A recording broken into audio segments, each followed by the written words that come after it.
Hello, hello, hello. Well, it must be Sunday because guess what? Mama's cooking again. This Sunday, Mama is not going to make 2 or 3 meals. Mama doesn't have that kind of energy today. So I actually was given a whole chicken. A lot of people don't know what to do with a whole chicken other than cut it up and maybe fry it. I don't know. I don't even know if they know that much. But I was given a whole chicken and I checked my pantry and guess what I found? I still had enough stuff on the shelf to redo Thanksgiving dinner. So instead of turkey, we're doing chicken. So what I did, thawed out the chicken, pulled out, I didn't want to take the time to boil gizzards and all that stuff. I'm not the one to cut up the, now neck meat I'll put in the dressing, but the rest of the gizzards, And I know sous chef is like whining over here, but it's okay. We got turkey necks in the freezer. We can do that another time, okay? So I cleaned out the chicken, and I didn't want to get too far before I started recording, because I'm going to put this pre-recorded recording on, and then I'll go live when the stuff is ready, okay?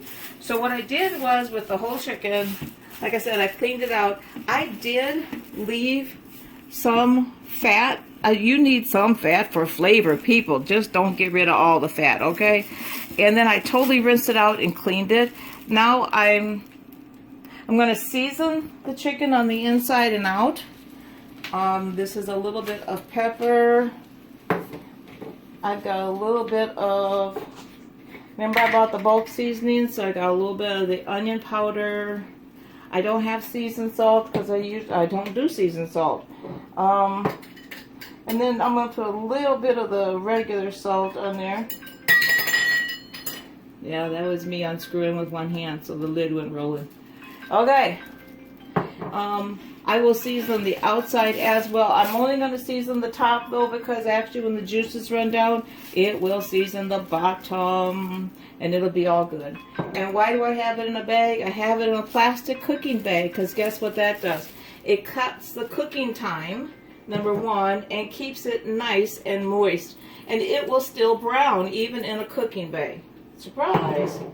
Let me tell you what I did with my dressing. My dressing actually last night, I made a couple of recipes of cornbread. Let it put it in the fridge, let it cool. No, I let it cool and then I crumbled it. And so today I took the crumbled cornbread, I used either chicken stock or chicken broth, and what I decided to use on hand is the chicken broth. Cut up some onion, put in some salt, pepper. If you have chopped up celery, good. I like the celery flavor. I just didn't have celery on hand. So I actually bought something. I had something called celery flakes. It actually is pieces of celery, which is really good. It's just dehydrated. And my seasoning basically is just, it's sage and poultry seasoning. And that's all I put into my dressing for my seasonings. A little bit of salt and pepper. I don't know if I told you that. So since I did 2 recipes of cornbread, then I boiled 2 eggs and chopped them up. People, if you've not had boiled eggs in your dressing, trust me on this one, try it. At least try it once, okay? Make even half a recipe with the boiled eggs and a half without, and you will notice a big difference, and you'll really like the boiled eggs. Anyways, plus when I mix this up, not just the chicken broth, I also use 2 raw eggs. So I generally do 1 boiled egg and 1 raw egg for each recipe of dressing, each recipe of cornbread that I've made.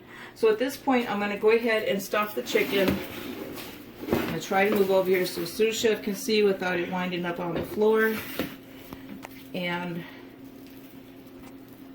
just going to spoon it in here until it's nice and stuffed. All of this is obviously not going to get into that chicken, and that's okay because it can go into a separate dish and bake. I'm also going to be making some gravy, and my next step will be some biscuits that I don't know that I've ever tried to make before, but I do have the recipe and it's handwritten, so I'm going to assume I made them and I liked them. I'm going to do probably Brussels sprouts to make it nice, because we need some green. It's got to be green, nice and colorful. So that's about all I'm going to get in there. As you can see, I did not get most of that stuffing inside. And with a cooking bag, let me rinse my hands off here. With a cooking bag, You're going to close this up with the tie that's given in the package. And then, thank you, sous chef. I was wondering where that went. Close this up. Uh-oh, sous chef can't see. Alright. And then I'm going to grab a knife. Oh, we have company. Hang on. Poke a few holes. Gotta let the steam out.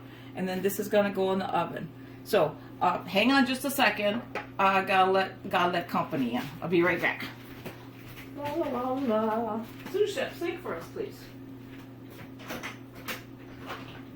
I'm early. It's okay. I'm recording. I called, but nobody answered. Oh, that's okay. We're recording. Oh.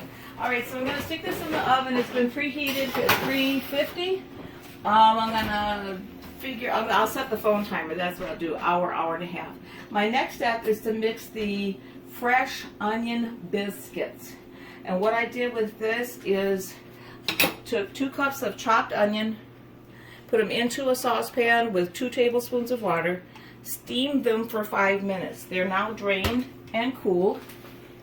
In the mixing bowl, I put in 2.5 cups of unsifted flour. I use organic sprouted brown rice flour. Yes, they're biscuits, but I'm trying to do my best for the health. And some of the Bob's Red Mill double acting baking powder. You know those little bags you get in the store? So I'm using that. I'm going to use 1/3 cup of butter as I'm going to cut this in. It's still cold, but I sliced it up just to make it go faster. This is the baking powder. And about 1 teaspoon of salt that I'm adding to this. And it calls for 3/4 cups of milk. And my milk is actually flaxseed milk. This is new for me as well. So, my next step here is I don't have my pastry cutter. I'm really not that thrilled. Normally I would use a couple knives. I don't know if I'm going to do that. I'm just going to try this first. I got this all in here. I'm going to put in, I want to get my dry ingredients all mixed up before I try to cut in the butter. And basically, if you know what a pastry blender looks like, it's half round, and it's got like sharp edges, and they're just probably about a 1/4 inch apart. But you can use it to cut butter or shortening into flour, or if you're actually making a pie dough. I mean, from scratch, you're actually making some dough. You use a pastry blender. I just checked with my daughter-in-law, Red. Hello, Red. If James shows this to you, I love you. To see if I left my pastry blender in Wisconsin when I moved. So I'm cutting the butter into the flour mixture with the baking powder and the salt. And I'm going to let it get nice and crumbly before I add the liquid. I am following a recipe this time. If I don't like how this comes out, I'll just adjust the ingredients if it's like something that just needs a minor adjustment. Or I'll toss the recipe. I mean, come on, people. Tomorrow, I might do more of a live video. Don't know. I might just do some end result things because I'm thinking it's going to be 10 degrees cooler here tomorrow. I'm going to bake one big beautiful loaf of bread, maybe a loaf of raisin bread, and some potato strips with cheese. I have pretty much got this butter blended in with this flour, if you can see that, where you don't see big chunks of butter and you don't see things kind of sticking together.